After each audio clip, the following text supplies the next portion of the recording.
रायगड, महाराष्ट्रासह देश विदेशातील ताज्या बातम्या पाहण्यासाठी मॅक्स इंडिया लाईव्ह चॅनलला सबस्क्राईब करा आणि बेल आयकॉन दाबायला विसरू नका.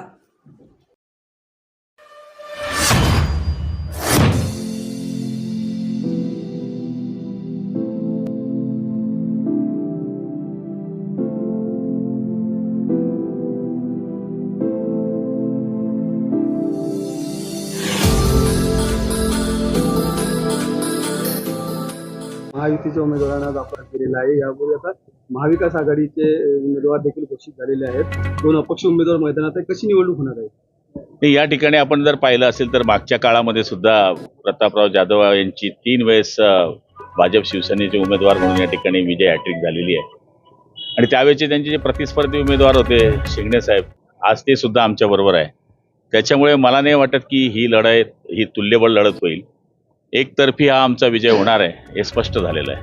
भाजपाचे जे माजी आमदार आहेत विजय शिंदे यांनी भाजपाकडून आपला उमेदवारी अर्ज या ठिकाणी दाखल केलेला आहे तर आणि त्यांच्यासोबत ते भाजपाचे पदाधिकारी देखील उपस्थित होते. काही पदाधिकारी उपस्थित होते, ते आज भेटून गेले. पण विजयराजांनाही त्यांची अवकात दिसून जाईल की आपली अवकात किती आहे.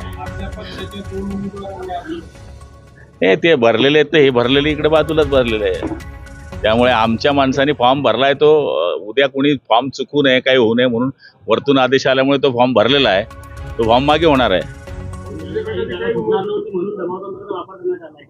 काही दबाव नाही होते या ठिकाणी. संजीव भाऊ आमदार होते, पुन्हा आमदार होतील आणि भविष्यामध्ये त्यांचं वय पाहिलं तर अजून लंबे रेस का घोडा आहे, भागेगा.